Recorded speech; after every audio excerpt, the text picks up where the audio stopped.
and he'll be around for Q&A at the end to present EVO, which I'm sure we've all read a lot about, seen a lot about. But to briefly introduce Eric, he's a PhD student at Stanford in the bioengineering department, advised by Steve Baccus and Chris Ray and Brian Hie now. And he's a part of Hazy research, so Chris Ray's lab, and also now the EVO design lab. So I'm sure a lot of people will have questions and things to talk about at the end, but clarification questions, perfectly fine throughout. You can also leave them in the chat and I can read them out, but just save sort of like the more meaty discussion questions for the end. Yeah, with that, I'll give it to Eric. Awesome. Hey, everyone. Thanks so much for showing up. Really excited today to talk about recent work of ours called EVO. And this project is all about treating DNA as a language. And so if we think of a person and their genetic code as a book, this book has 23 chapters of chromosomes and 3 billion characters of just 4 letters, right? This small vocabulary, which is sounds simple, but is responsible for everything needed to create life and create you as you are. And I think this analogy is really appealing to think of for AI because we know that AI is quite powerful for natural language, things like ChatGPT, powered by things like the transformer, which have shown to be really successful when you throw a lot of compute and data at it, right? The cool thing is for DNA, right? There's also an explosion of DNA data now emerging, and that's due in large part because the cost to sequence DNA has dropped quite a bit, right? From the hundreds of thousands to just a few $100s to sequence a whole genome. And we care about this because learning from DNA, because there's still a lot we don't understand and know about DNA. And so if we could model this better, perhaps, it can unlock the ability to better understand disease, improve drug and target discovery, and also make possible, potentially, personalized medicine, right? So imagine if you could, for example, fit in context an entire human genome, feed that to ChatGPT, and then be able to query questions about what's in that genome, right? For diseases, maybe predict drug reactions, or even guide treatment options based on your specific DNA. There's a long way to go, right? There's many things we just still don't understand in DNA and biology, for sure. But in this work, we focus on one particular area, which is really captured quite well this quote that I love, which states that today we can, for all practical purposes, read, write, and edit any sequence of DNA, but we cannot compose it. And this was said by Francis Arnold, a Nobel Prize winner in chemistry. And what they were getting at was that there's still a big gap in being able to understand DNA to the point where we can design it, right? Designing DNA. And so a group of researchers at Hazy, myself included, teamed up with Brian Hie, who's joined here, who just recently joined Stanford as a new PI in chemical engineering and data science, and an investigator at ARC. We asked the question of, can we design an entire genome from scratch using AI? So this is sort of that pie in the sky research question that kind of motivated myself in particular, and perhaps naively, because we thought if we could do this, right, maybe we can potentially create organisms that could target cancer cells, make better biofuels, discover antibiotics. These are some of the pipe dreams. Now, to be clear, we didn't get to do those things, but I'll outline what we did get to do today, what we get to do with this project, and dive into some of the challenges of learning from DNA effectively, the innovation behind a new architecture that we call Hyena, and the results and new capabilities that we're really excited about that EVO helped enable and still have work to do to improve upon. Okay, so I want to first describe or talk about DNA and why modeling it could be particularly challenging. And one of the things that I guess is focused on in terms of AI and biology is usually modeling at the molecular level, a single molecule. So we're pretty good at modeling proteins, complexes, groups of molecules even, RNA molecules, predicting their structure or their functions, right? But when you want to go from just single molecules to an entire cell, yet alone entire organisms, it's just orders of magnitude more complex, right? The task is quite daunting to get to from what we can model to what we want to model. Fortunately, everything needed for life is encoded in our DNA, from all the single molecules to different complexes for the entire genome of a species. And so the trick is, or the idea is, that biology will encode this information, but encode it in different languages, right? So we know this from the central dogma, right? DNA encodes information for RNA, which encodes information for proteins, which are sort of the building blocks for life. The challenges, right, that most people have so far in modeling these types of modalities or sequences is that there's the understanding or belief that we need to have domain-specific models, or specialized models for each of these modalities. So a separate one for DNA, a separate one for RNA, a separate one for proteins to effectively learn, because they're so complex, right? In this project, we try to see if we can learn all across all of these modalities just from DNA. So that's our approach. So the team put together a large DNA pre-training data set that we called Open Genome, which was led by Matt Durant, who's an expert on prokaryotic and phage genomes, or what I like to think of as like microbial life. So we put together 300 billion tokens of raw DNA sequences, unannotated, representing about 2.7 million genomes and sequences. And the idea is that we're going to train a foundation model or a large language model on this DNA. So we're going to sample from Open Genome a random sequence, and then we're going to feed it to a model, Evo model in this case, a sequence of DNA, and have it predict what's the next token or the next nucleotide in that sequence. And we'll do this essentially billions of times. And the idea is to have our model learn the distribution of the data, like all the underlying statistics, all the interactions of DNA or RNA and proteins as well. And we can take this pre-trained model and apply it to downstream tasks that we actually care about, right? From predicting to generation as well. So that's the full pipeline that we're setting up this project as. And we'll talk about what some of these capabilities and downstream tasks are, but just wanted to preview that there. Okay, so I mentioned we're going to model across these modalities, right, of the central dogma, but we're also going to model across scale, right, in terms of starting off with molecules. This is what most models today focus on. We're also going to try to model and generate systems, right, so groups of molecules with some kind of function that work together, to the whole genome scale. That's what our aim is at across not just modalities, but the scale as well. So we're not working in a vacuum, right? There's models that do try to model DNA as a language, and there's been great work in this space from models like DNA-BERT or GenSLM, and more recently the nucleotide transformer, which are really exciting projects, but they are constrained by a couple of key technical things that we try to overcome with new architectures. But these constraints are twofold. So one is context length. So typically they model at the 512 to 4,000 token range. And for sense of scale, the human genome is very large, 3 billion tokens, as mentioned before.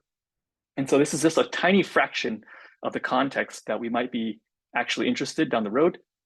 There's this other concept called the tokenizer that language models or foundation models need to decide on, which controls the resolution that you model your data, right? So typically a token, right, this is a single unit of a language model, will represent a group of DNA characters, or in other words, like DNA words. And this allows the model to basically learn patterns more simply. So they'll have these BPE or byte pair encodings that group into like 6 nucleotides or so, or you'll have k-mers, or is another popular way for folks in bioinformatics.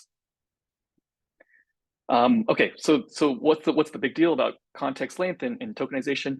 So we care about context length because a lot of molecules can be captured by today's language models, single molecules. But if we want to get to whole genome scale, then these things just can't simply fit into the models that are currently being used. And I'll talk about why that is. So most models in language or even in DNA or proteins, use the transformer, which is powered by the attention algorithm. So I'll talk about some qualitative properties of attention.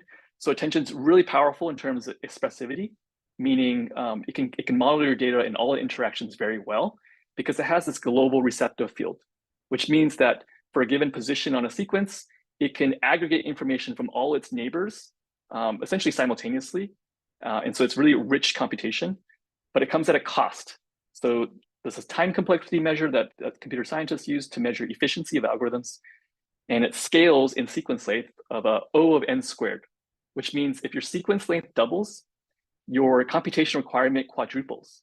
And so if your sequence length grows quite large, like for DNA sequences, it just becomes intractable to try to aggregate information along that sequence. I do want to contrast this with another type of operation, core operation in deep learning, which is the convolution. It sort of has this opposite property, set of properties in that its quality of expressivity is considered lower because the receptive field is usually around a local neighborhood of aggregating information. But the trade-off is that it's much faster. It has a near linear time complexity. And so in terms of capabilities, ideally, we want to get the best of both worlds, right? We want to be able to have expressive models that are fast. And so we'll talk about how we can do that a little bit later. Going back to this tokenization concept, it's really about resolution, right? So we want high resolution models. In particular for DNA, it's really important, more so perhaps over language, because of things like SNPs, or single nucleotide polymorphism, right? We know that a single change or a SNP could alter the meaning of a sequence or a particular region by changing its genes, its functions or traits. It also can change the difference or mean the difference of having a disease or not, right? In the right position, a single SNP could mean the difference of having a sickle cell anemia, for example. There's also this concept of frame mutations, where if you shift the coding of a sequence by one nucleotide by, like, let's say an insertion, how that's encoding proteins will completely change, right? And so ideally we have a model that could not be so fixed or locked into that regime, but instead we want to model at this high resolution level where one nucleotide equals one token, right? That's the ideal case for all these reasons. That's great, but the problem is if you try to do that, there is no large-scale language model trained at this resolution. They just simply don't exist. They're unstable to train. They're hard to train. They're hard to converge, and so they've never been competitive with lower res models or lower res tokenization schemes. And so last year, this is when we started working on new architectures for DNA that focused on these two problems: to extend the context and to increase the resolution to single nucleotide level.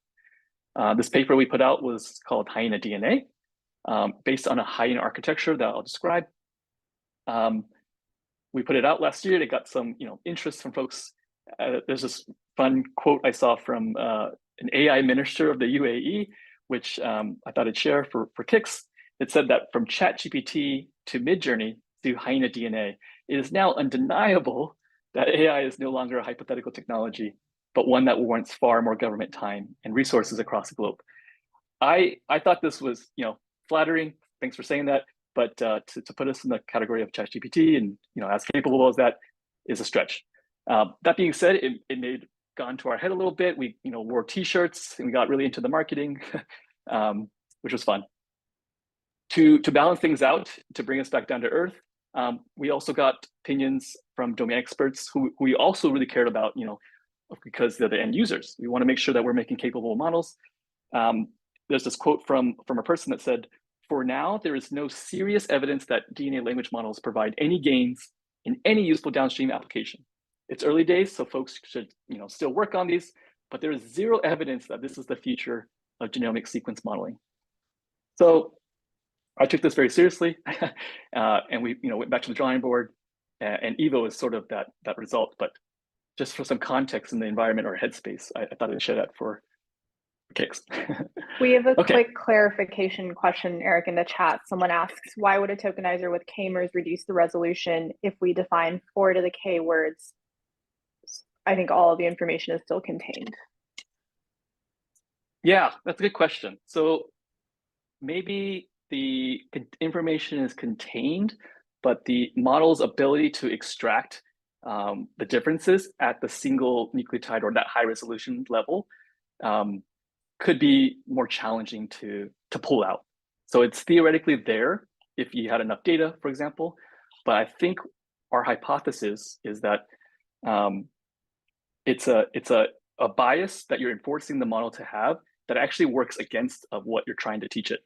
And so this has kind of showed up in a few different areas, and some people notice this patterns in coding as well, like programming coding languages, where the models seem to struggle with like single character mistakes as it generates code, for example, or in math as well. And so I think this is especially true in DNA as well. But it's still potentially an open question of like, what is the right tokenizer to use? It's just that what we observed in empirical results, at least for us, that we got better results using single nucleotide tokenizers. But that's a good question. All right, I'll talk now about the Hie architecture itself to give folks a sense of some of the benefits and trade-offs perhaps of these models. So the starting point to the Hie operator, the Hie model, is actually a transformer block, right? We use this as our starting point. We'll swap out the attention layer, keep everything else, like the MLP, which is a multi-layer perceptron. We'll swap out the attention layer for what we call a Hie operator. Inside the Hie operator, from a high level, it's made up of two key operations, known as what we call the long convolution and the element-wise gate. Now, these are two operations that we essentially are trying to mimic what attention is doing, but do so with more efficient algorithm or operations. So long convolution is going to capture that global context, and this element-wise gate is going to describe or capture this data dependency, which I don't dive into too much detail here, but we talk more about it in the Hie paper if you're interested in that. Okay, so zooming into the Hie operator itself, we're going to talk about how data actually passes through this layer. So the first thing you do, you project the input into three projections using a dense and conv layer, short conv layer. And this is similar to attention. You have a query key and value where you pass it through to get projections in attention, but we use them differently here. You take two of those projections and you just literally multiply them together to get an element-wise gate. They're the same shape tensors, so you can just literally multiply element by element. And then we'll pass it through a long convolution. So for those familiar with convolutions, right, you have this kernel that slides across your input. This is done in 1D for along a sequence. The difference here from your standard convolution is that the kernel that you stride across is global. So it's the same length as your input. So if you have a very long sequence, your kernel is also very long. You take that output and pass it through one more gate, and voila, you have a Hie operator. There's some more complexities about the about the long convolution that we describe more in the paper, but I'll just preview here for folks interested.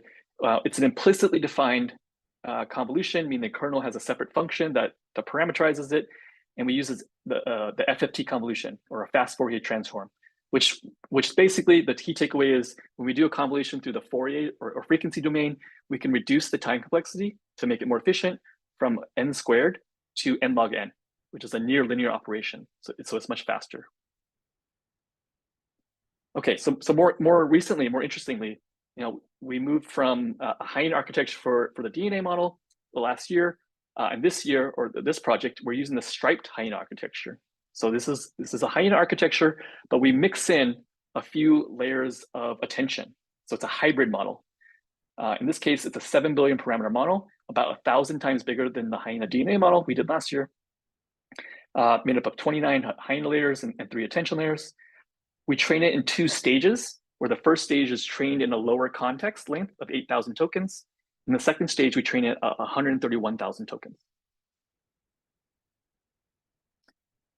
So this final architecture design was chosen after doing a pretty extensive scaling analysis on DNA. And so I'll describe what scaling analysis means. So far, scaling laws, right? This is a type of analysis done mostly in natural language. where the idea is that you're going to analyze the behavior and performance of a model as you scale it, as you increase the model size, compute, and amount of data. And the hope is that if you can model its performance predictably at a small scale, then you can project what kind of performance you should get when you go very large, right? Because these things can be expensive. And so you want some kind of measurable reliability in trying to train these models, right? What's interesting about this work is that it's the first scaling law analysis done on DNA. So it's the first one done outside of language, and broadly speaking. And we do it across a number of architectures. So not just transformers, but also other prevailing exciting architectures like Mamba and Hyena and the hybrid striped Hyena model as well. The key takeaway here is that as you scale across all models, you can predictably get better performance, but there notably is a pretty big gap in terms of transformers and Hyena, where Hyena is actually quite strong at modeling DNA, which is interesting and perhaps surprising to a lot of folks because transformers have been successful in a number of domains, right? And so to really sort of pick at this and try to understand, why might this be the case, or like, are we really sure that that's the case? Here's one experiment where we start with a full transformer, and then we gradually swap out one layer with a Hyena layer until we get to a full Hyena layer. And then we measure the performance, like we fully train it at small scale. And then we see that as we swap out one layer at a time, we can see this gradual improvement in perplexity. In general perplexity, the lower the number, the better performance. For pre-training, I should clarify. And so we see that this, gradual performance as we use more Hyena layers, which is again still sort of surprising, but worth mentioning. Another natural question that falls from this is why? Why is that the case? It's really hard to know actually why. We can really just probe at this sort of empirically about understanding, in what circumstances a Hyena outperforms a transformer or vice versa. And so we did have this paper that focused on trying to probe where the strengths are in transformers versus a Hyena. And so we had these synthetic tasks that essentially you can think of it as like probing specific qualities or abilities of a model, where we had this synthetic task where we'll inject a bunch of noise into the data and see if the model can still do that task with a noisy environment. Or we'll have this task where we compress the sequence into like a single token and see if the model can decompress and reconstruct the token. And what's interesting here is that Hyena was particularly good at these two tasks, like filtering out noise and compressing, which we think is particularly important for DNA modeling, especially at this single nucleotide level. You need to be able to filter out all the noisy information in DNA. You need to be able to compress tokens to like meaningful units, right? Like regions of sequences that are working together to do something, right? We need to have the model do that on its own, essentially. And so it appears that Hyena is quite strong at those two things. Okay. Eric, there's a quick question in the chat. If you can briefly comment on performance compared to Mamba. Yeah, sure. Yeah, that's a good question. So Mamba's this really exciting architecture that is from Albert Gu, who's certainly brilliant, and he came out of our lab at Hazy Research as well. And so I think Mamba is really exciting because it's an alternative architecture just like Hyena. It's shown to be quite strong on language. I think there's quite still a lot of open questions about the trade-offs of the two. But I think the main takeaway that I'll mention about Mamba for DNA is that it's still quite strong. Like it certainly outperformed transformers on DNA as well. And so I think it's a viable architecture to apply to DNA sequences. It's just that in our experiments and extensive set of scaling laws, there was a gap still with Hyena. And so at least for striped Hyena and Hyena on DNA, it looked like there's a gain for these gated convolution style architectures over something like Mamba.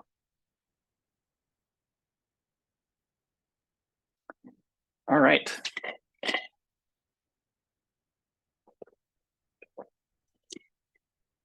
Okay, so we have this plan about what we're trying to model, the data set we've curated, and we got this architecture that seems to scale well. Now I'll describe sort of the phases of the project through emojis. The first phase is what I call the pre-train and prey stage. And I call it that because even though we had, these preliminary pre-trainings kind of runs set up, there's still a lot of questions, open questions about if this was going to actually learning anything meaningful. Even toward, deep into the project, we were still quite unsure if this was actually going to work. And so questions like, is DNA too noisy of a distribution of data to learn, right? The complexity we're seeing in our pre-training is actually quite high. Can it generate long sequences at this high resolution level? That seems like quite a lot to ask, right? Especially because there's no large language model at this byte level or single nucleotide level for natural language, right? Is there a reason for that? Is it going to be the same for DNA? We started pre-training anyways. We see the loss go down. Great. We still are not sure if it's actually useful yet. Seeing loss go down is one thing. We did compare at this large scale, at the 7 billion parameter with transformers again. And again, we saw a pretty big gap actually here as well in terms of the loss. All those higher value ones are the transformer ones. We get to the stage where we start to probe now after our initial pre-training, start to see some what I call a glimmer of hope that the model does appear to be learning something. The first set of tasks was run by Brian, where we do a deep mutational scan. And these are data sets from Protein Gym, a popular benchmark for evaluating protein language models. And the idea here is that we're going to randomly mutate a codon in a sequence, pass it through the model, and get a likelihood score, right? Like a probability of seeing that sequence, basically. And see if that score that the model produces is correlated with some kind of fitness measure of that protein sequence, right? This data sets, it has actual fitness values, so we can correlate them. And fitness, here we mean things like protein stability, solubility, binding affinity, those kind of properties. It's a clever way to model or probe a trained model to see if it's learned useful features, essentially. It's done in a zero-shot way, so you don't do any fine-tuning. It's just something you get for quote-unquote free. The main takeaway here is that we started observing pretty competitive performance with domain-specific models trained on protein sequences, right? So Evo here on red is close to or competitive with ESM and ProGen. These are protein-specific models trained on just coding sequences, which is notable because Evo is trained on raw DNA, right? It doesn't know which regions are coding proteins versus non-coding. It has to learn that on its own. And so it's perhaps pretty surprising for this to emerge, this capability. Eric, is it surprising,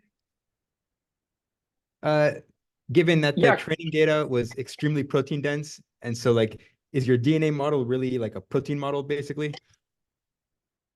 Yep, that's a fair question. So prokaryotics do have a lot of more coding regions compared to, let's say, eukaryotic sequences. It's surprising in the sense that virtually everybody told us it does not make sense to model DNA like this. And so I think it was surprising in the sense that it has to distinguish between the coding versus non-coding, even though that it's majority coding region. You have to pick up being able to model somewhat longer sequences because it's now your nucleotides versus codons, for example. And the fact that there's a key advantage in this protein model is that they only see protein sequences. It's still interesting to see that it's at the same level roughly. Is it possible to isolate the DNA component? So for example, if you generate an amino acid and then condition on the amino acid, like what is the codon that you want to generate after that? What would be the purpose of that? For example, let's say I want to, let's say someone gives me an amino acid sequence and they say, please codon optimize this and generate a really amazing DNA sequence for this amino acid sequence. Is one application of that.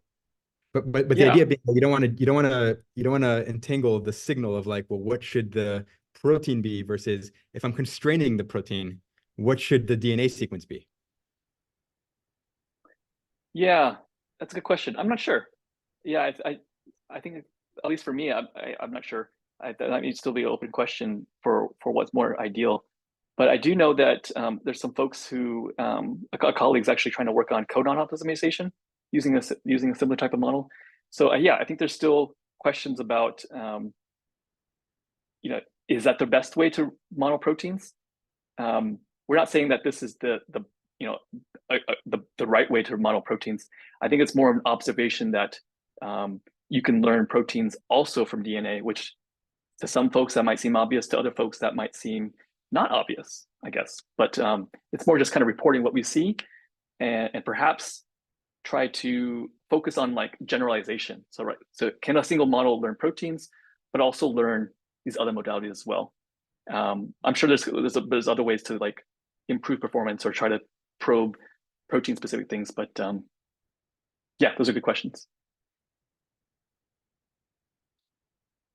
All right. Okay, so we did this for proteins, but we also did this for as I mentioned before, we also did similar things for DNA and RNA as well, where we mutate or perturb the sequence, pass it through the model, and get a likelihood score. For DNA, we're interested in trying to predict if this perturbation can be reliably used to predict mRNA expression or protein expression. And in an RNA, we use it to predict non-coding RNA fitness as well.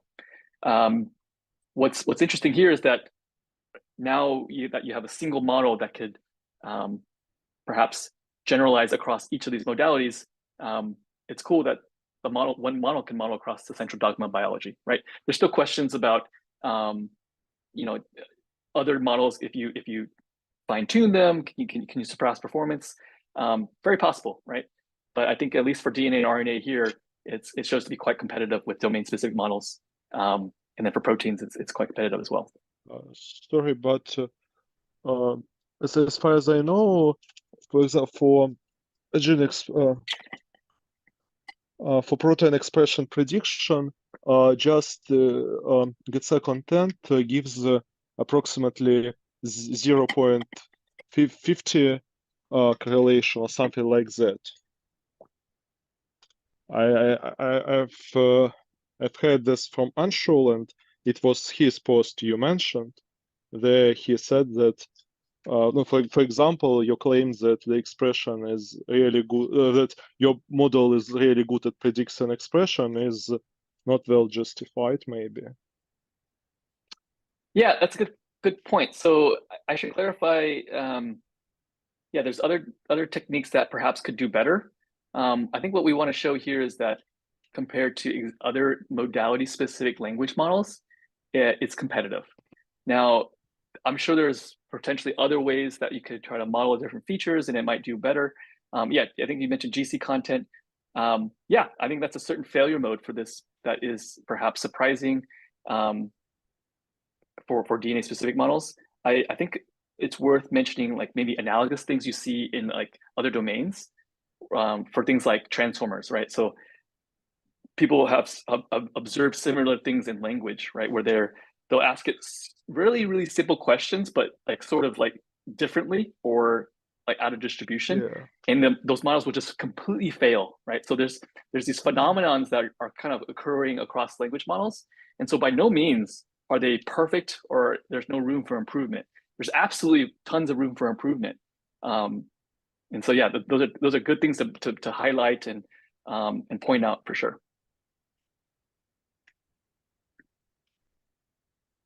And what along those lines, one of those things, right? So what we show here is that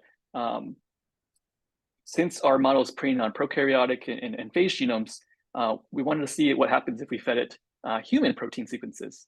And we see the performance is not very good, right? And some simple explanations. It's out of distribution, right? So yeah, protein language models that are trained on a bunch of proteins, including humans and microbial life. And so their performance is much better. That being said, we think if we can reduce the complexity by training on eukaryotic sequences, this will likely improve, right? So it's in this case, like an out of distribution type of failure mode. Okay, so now I'll talk about, moving from this stage of, oh, it looks like it's learning things, to parts where we started getting really excited about its capabilities, or at least the promise of some of the capabilities that start to emerge, which center around generation and longer range abilities. So the first thing is we'll start describing the design capabilities of EVO at the multimolecular level. So beyond single molecules, I'll show here. Actually, does it show up? This demo? Is that showing up we for folks? can see it. Okay, so we put a demo up of the model in terms of an API, and someone made this really cool wrapper to essentially allow you to generate and control the generation by mixing what kind of prompts you want to feed and the different types of properties for inference. But it will pass it through AlphaFold and then allow you to quickly generate a structure, which I thought was pretty fun to have that iteration time closed. Now, specifically, the things that we focused on generating in this paper, one of them was a CRISPR-Cas system. This is work led by Brian Hie. And what we're trying to do here is try to create novel CRISPR-Cas systems. That's the goal. You might ask, what is a CRISPR-Cas system? It's a defense mechanism from viruses that bacteria have. And the idea is that these systems will allow them to keep a copy of virus DNA, such that when they encounter that virus again, they will recognize it and essentially chop up that DNA and render it harmless. So for us, as humans, right, we've hijacked CRISPR-Cas systems for gene editing tools, right? So you'll have a mix of RNA and protein coding sequences to create such a system. And the idea is that we're interested in novel CRISPR systems because it can give us new capabilities or accuracies or different modalities in which to provide gene editing tools. And so this is done or shown in work from last year from folks at MIT and Broad, where they tried to discover new CRISPR systems from nature. So they've mined bacterial and archaea sequences and looked for nearby genes or systems in their genomes for possible candidates for CRISPR systems. So we want to do something similar, except we want to do it through training instead. So we'll take examples of these CRISPR-Cas systems, pass it through our model and train, and then be able to essentially prompt on a special token, right? That describes a class of CRISPR, say Cas9, Cas12, Cas13, for example, and then have the model generate or essentially autocomplete the components, which include the tracer RNA, protein sequence, or CRISPR RNA, for example, and CRISPR. And so to make sure that obviously these sequences are viable, there's going to be a number of stages to validate it, right? So the first set of stages we're going to try to do is the computational validation, right? Where we're going to essentially compare these synthetically designed sequences with those found in nature, right? So we can look for things that indicate a real system, which are the presence of CRISPR RNAs, as I mentioned before, tracer RNAs, the proteins, or these domains that a recognition lobe or a nucleus lobe, things that are required to be a functioning CRISPR system. We can also pass them things through things like AlphaFold to get a similarity score with known CRISPR systems, right? To see how their structure, if they fold similarly. We can check the sequence identity. There's a number of different metrics that we try to validate first to essentially shortlist the most viable candidates. Similarly, we can do this with another class of sequences or systems known as transposons. So these are multi-gene systems, and this is work headed by Matt Durant, which I'll preview here. Well, we have much more detail in the paper. But what's interesting here is that these are mobile genetic elements that are essentially like self-replicating systems that enable DNA to move from one part of your genome to another, which could be helpful for enabling genetic diversity or allowing some kind of new function or even move evolution essentially.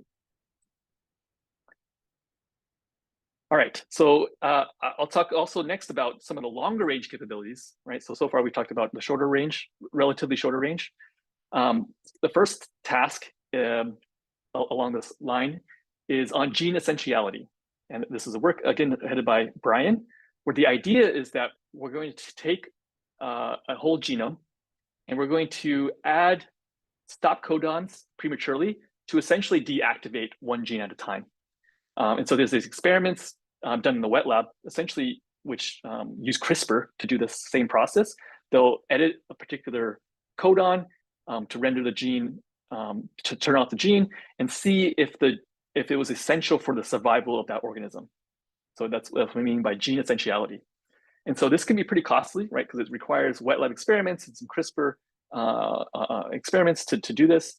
And instead, what we do is we're going to model this computationally from a data set that was created experimentally. And the idea is the same as before, which is we're going to use the likelihood scores. We're going to pass sequences through the model that have been, added with the premature stop codon. So we're going to mutate it. And then we're going to do a zero-shot, no fine tuning test again to use that prediction score, the likelihood score, to correlate that to make that as a binary prediction, either essential or non-essential. And again, it was surprising to see that Evo was able to even learn a measure of this gene essentiality, right? So we compare from shorter context of just the gene, and then we gradually increase it to 8,000 into 66,000, and we see the performance maintained with longer sequences. We do compare with the baseline DNA model as well, which we were able to surpass. Eric, were you able to compare it also to like ESM, for example, and do essentiality prediction from that? We didn't do that. That's an interesting question.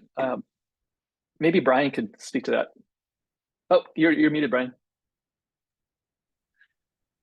I mean, for the specific way we kind of mutated the sequence here, like ESM is not even well defined because it doesn't model stop codons. We could like truncate the model or something. We would have to use ESM in some kind of supervised framework.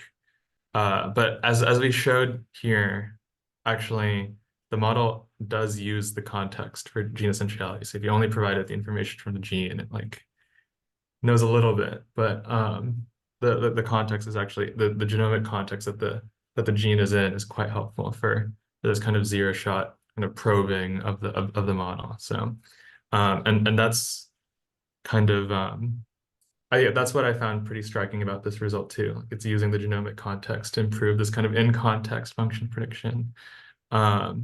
And the way we're actually mutating the sequence is very close to how you would do this. Like if you're doing the actual experiment, you're actually inserting a stop codon, and a stop codon is just outside of the vocabulary of ESM. I do think that's like a really nice result in that way, but I do just wonder if like it would be a really way of isolating whether like the context, like the DNA modeling specifically, is important, because presumably your models are both learning like evolutionary signals across like a lot of different genomes, and so you could imagine that ESM would have like as strong of an ability to predict essentiality as like a potential outcome, and may not even need the context, and it would be like your essentiality predictor would be primarily driven maybe by or as much driven by like Evo as protein model versus Evo as DNA model specifically. Yeah, it's an interesting question. How would you extract this information and say zero shot from ESM through the likelihoods? I think maybe you'd have to find like some prompting mechanism to like destabilize the protein. And so, proteins that are not as essential maybe can be like destabilized more readily than proteins that are essential, for example. Yeah, it's an interesting thought. Yeah, good baseline. So have you compared your model with just gene occurrence score? What I mean is that usually that you trained your model on many genomes across for many bacteria, and so we know that there is a simple rule that more frequently occurring genes across different organisms, they tend to be more essential. And so maybe your model just predict higher probability for more frequently seen genes, and those then you mutated by inserting stop codon. You just have a larger drop in probability. Yeah, I think we actually do like have a additional conservation baseline that we will include in future work. And this performs better. But if you think about it, I do think that's what the model is one of the aspects the model is learning. But even the fact that the model is learning this kind of within its parameters is itself striking. It's like if you think about what a model needs to do in order to kind of do this kind of analysis, it needs to know at least where the gene boundaries are. It needs to know what a start and stop codon are. It needs to be able to kind of look up in a very in a soft kind of not literal way, like what this gene is across the training data set and take into account these things about conservation and such. So yeah, I think the model needs to learn some signal to predict this. It's probably related to conservation, but the fact that the model can do this, I think is showing us that we're onto something. Yeah, thank you for your answer, but is it really so surprising that, we know that ChatGPT or even GPT-2, they were able to learn a huge amount of text. They are able to reproduce it exactly. So it is not so hard for model to memorize genes it's seen. Yeah. At least fair. Yeah, I think that's a fair assessment. Maybe we should preface surprising to us, maybe not surprising to everyone. I mean, I was surprised, so I don't know. Thanks for the question. Thanks for the question, guys. For sake of time, I hope it's okay. I continue forward, and we can save the longer discussion toward the end. But really appreciate the questions. We're almost done, I promise. Last thing we wanted to describe is to really push the model. We wanted to see what would happen if we try to generate whole genome. Right, it was one of the earlier questions, pie in the sky kind of questions. So what you're seeing here is, predicting essentially a whole genome sequence up to 650,000 tokens, which contain hundreds of synthetic proteins. And so we want to see how realistic are these whole genome sequences that we're trying to generate. And so we use some tools. One of them is CheckM, which essentially allows us to check or assess the quality of some of the sequences. Normally, these tools are used for checking metagenomic sequences, those in nature of bacterial life, but they can check for qualities around coding density or our coding organization, right? How are the genes grouped along the sequence? What's the coding density, like coding versus non-coding? And they do have some similarities with actual genomes, but what's worth mentioning for sure is that we are quite far from having an actual whole genome, right? This is by no means a actually viable sequence, at least what it appears to be look like. It has some similarities in terms of how the proteins fold to natural ones, but some of these confidence scores, for example, are lower, but they're missing key marker genes or rRNA, for example, things that are required to actually have a whole bacterial genome, a whole genome. And so it's worth mentioning that this is sort of what we've described as a blurry image of what a whole genome sequence looks like, and it looks like the model is kind of blurring this high level coarser grain view of what a genome sequence is. And so that kind of begs the question of like, all right, so given what we've shown, what's next, right? Where do we go from here? Thinking of looking at some feedback, because I love pulling quotes from folks online. Some folks have said great application of DNA language models to prokaryotic genomes, potentially impactful application, right? There's other folks who mention things like, what the heck is a foundation model? What does that term mean? And does that mean that if I type in the phrase design a dragon with blue tail, it's going to output a genome with such a characteristic. So there's a lot of questions about what these things are useful for, and I think they're all worth asking. We definitely want to talk about it. For us, in the near term, we're going to focus on improving the generation quality and controllability of our generation for these models. We certainly want to incorporate biological feedback and pull in techniques from the language community, which we've seen things like ChatGPT require things like reinforcement learning with human feedback to actually make quality sequences, right? So what's notable here is that we don't do any of that. We just use a raw pre-trained model, and we're able to get these type of sequences. But we absolutely do believe that we can improve the quality with these type of techniques. And we're also interested and for sure how these things scale, right? Like what happens, what emergent capabilities will potentially emerge as we scale to larger models, as well as how do you model more complex genomes, right? That's a very open question because as Yuri mentioned, prokaryotic sequences are coding rich. And so it's going to be potentially much more complex to do something similar for eukaryotic sequences. But whatever we do, I think being at the intersection of both AI and biology is going to be really important. Some things I've heard from folks on, for example, the AI side, they'll mention things like, all you need is scale, right? Just get a bigger model, get more DNA, and things will happen. And on the flip side here, folks from the bio who think all you need to do is find the right problem. Like the models don't matter. You take existing transformer, and then you'll be fine. I strongly believe to drive this new capabilities and have innovation, it really needs to be at the intersection of both of these areas. To really drive this home, let's take an example of how OpenAI did this with text and images, right? They really were able to figure out how to do so, in a somewhat simple task formulation, but merge text and images to give us things like DALL-E or Sora. Where in bio, I sort of think there's an even bigger opportunity, right? I think of DNA as sort of the initial conditions, perhaps, of an organism, but you can have things that try to measure new information about the state of that organism, right? At the cellular level, at assays, or the environment. And so I think there's a huge opportunity to merge modalities in potentially even more impactful ways, right? You're not trying to create better chatbots. You're trying to push what we know about science, potentially improve human health.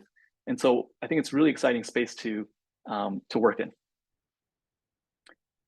And so circling back to this original question, can we design an entire genome from scratch using AI? And short answer is no. But I think what's really cool about this work is that seeing what happens when you go after these big, crazy ideas, what emerges and what you can learn along the way, and what kind of directions might be perhaps opened up. And so I encourage folks to go after those big ideas, which tend to be the riskier ones. And so if you are going after these big ideas, I'd like to hear from you. We'd like to hear from you. We're always on the lookout for crazy ideas and the potential to change how we think about modeling biology. And so I'll close with mentioning that this was part of a much larger effort with really awesome team members from biology to machine learning to folks in medicine who think about the ethics of this as well, which we definitely put a lot of thought into. And so, we have tons of resources online for the code, demos on Colab, the weights are public. And so you can access all of these resources through our blog, which is a good entry point for the links for these, and my contact as well for folks who want to have any follow-up questions. And so with that, I'll close and mention thanks so much for listening. And if we still have time, I am happy to take questions. So one quick question. You guys, in terms of biological feedback, you didn't check if the transposons you made or the Cas9 you made are actually active, right? Or did you? Do you know if they're active? Yes, we are actively doing that right now. So this is a preprint and we're actively in review.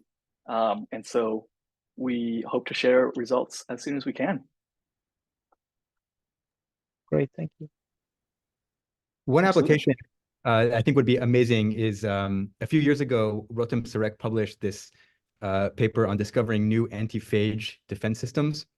And they basically used like heuristics to like find like structures in the genome that kind of like suggest like a defense island and that kind of thing. And they discovered all these new proteins.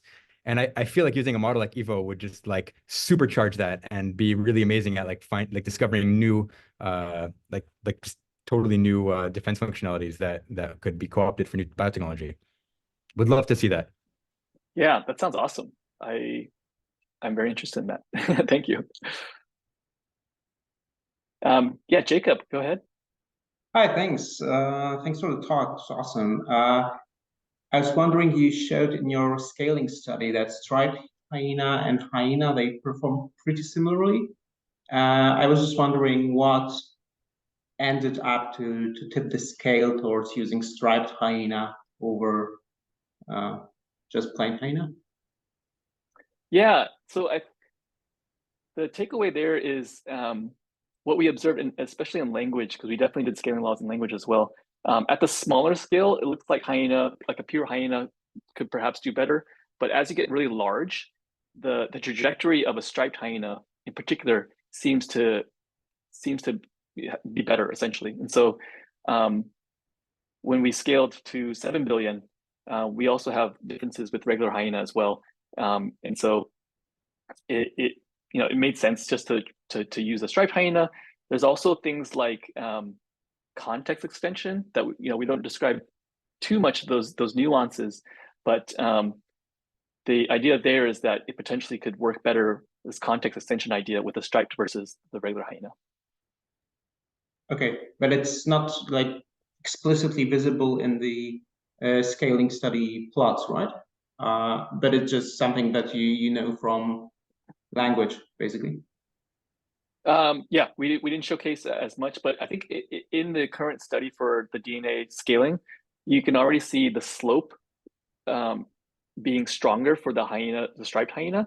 And so this was at a small scale. So like they're all small scale. So like that gap will just grow until you get to 7 billion. And so we're essentially using that projection, like extrapolating, which yeah, you can't see as much because it's at a small scale in the DNA scaling, but just from our own intuition about what's likely going to happen with a much bigger one, it was clear to us at least.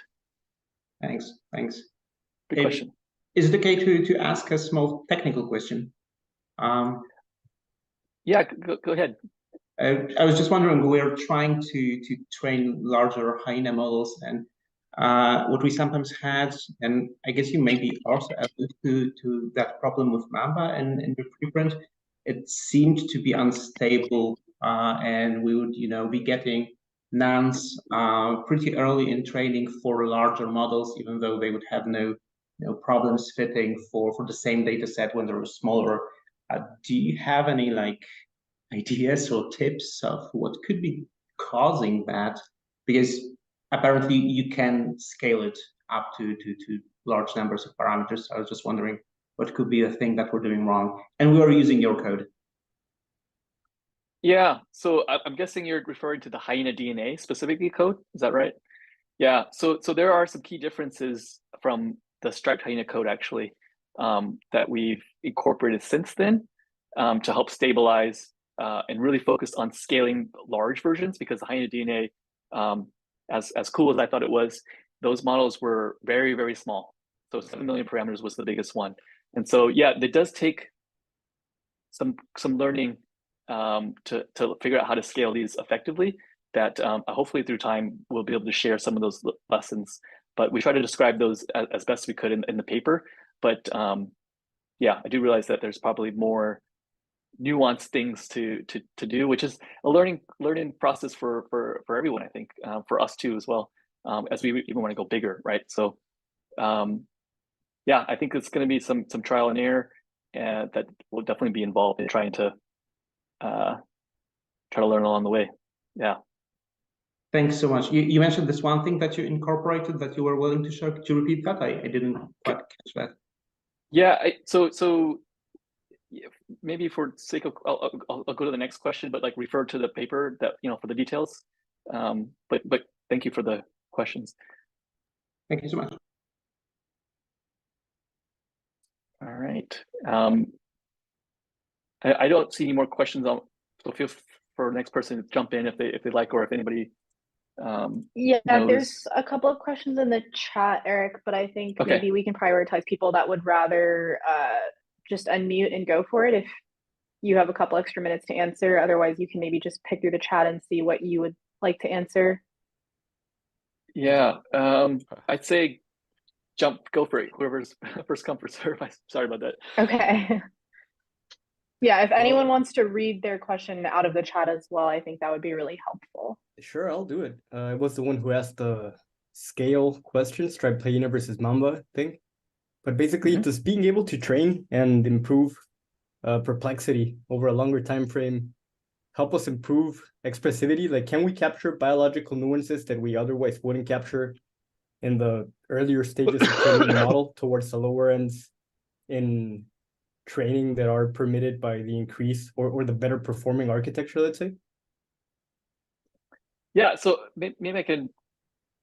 It's a good question. It's hard to know for sure, but what we observed in general is that better pre-training measured in perplexity generally leads to better downstream performance for the things you actually care about. So those downstream tasks. It's maybe not a linear relationship, but it seems to be in general like what we observe is the model just does better in pre-training, therefore in downstream tasks it also will improve. Is what the signs point to, I should say. That's pretty cool. Is there anything that was, well, I guess this is hard to evaluate, right? But is there anything that was learned towards the, let's say, longer or towards the end of training the models that wasn't captured in earlier phases explicitly? Anything of the sort that you guys found? Or is there one particular downstream task that really gains on the longer training time? You know, we actually didn't really focus on that kind of difference. So I think we are now trying to do some of that analysis to see like later checkpoints versus earlier checkpoints, what some of the differences. I think like on some of the zero shots, actually Brian mentioned this before, one of the tasks that it was doing very poorly on for protein fitness prediction, in particular the ones that like was an outlier, was doing very bad at. When we trained it for even longer and just used those checkpoints instead, you know, the performance had a huge bump. So I think that particular example was less represented sample. So like it was doing poorly because it was not a huge part of the training set, but if we train longer and longer on it, then I suppose the model was seeing it enough so that it started to learn it better. Is one instance. Good question. Very insightful, very cool. Thank you very much. For sure. Hi. Hi. Yeah, so can I ask a question right now or? Yeah, go ahead. Yeah, so I have a question. So it's just my curiosity. Do you think your high-end architecture will be useful for diffusion model as well? Good question. So potentially, I mean, as a totally unbiased party in this question, I think Hyena would be great in many settings. But in general, I think diffusion models, there's a little bit of like a TBD on how well they work for language model settings. Like they work really well in continuous data representations. So like images and videos, they seem to work very well there, obviously. But for languages, it's a little bit unclear if it'll work well or as well or better, and especially as you scale them. Like that's a very open question. There's no large scale discrete diffusion model for language. So I'm talking about so image diffusion model actually. Oh, okay. Maybe I haven't tried it before, but I tried Hyena for images and it seemed to work well. But yeah, that's an even more open question. It's no one's tried that yet. Awesome. Thank you. Sure. So can I ask one more question? Sure. Thank you. So then you say that your model is able to generate new proteins. You use AlphaFold 2 predictions as they're simulated to known structures as an evidence for that. But as far as I understand, AlphaFold tends to generate similar structures for similar sequences, even if you, for example, replace the whole alpha helix with set of prolines. So is this evidence is really strong enough? I mean, ultimately, we want to validate the wet lab, right? That's the gold standard. So what we present are things that computationally that we could show as promising signs, but by no means are we saying that these are valid sequences in the real world. So we want to make that clear. At the same time, I think there's a lot of literature that when they analyze protein sequences of existing papers or existing models, we try to borrow similar techniques. And so, we try our best not to make our own benchmarks from scratch, but we try to follow similar lines of work. And so a lot of the protein models we observed also use AlphaFold to showcase similarities of new sequences, for example. But good question, and very, very fair question, I would say. Thanks. Yeah.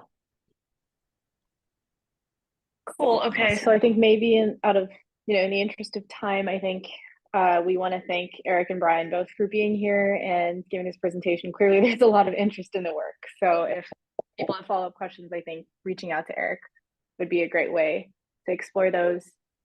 And yeah, the recording will be posted soon, so keep an eye out for that if you want to go through the slides as well.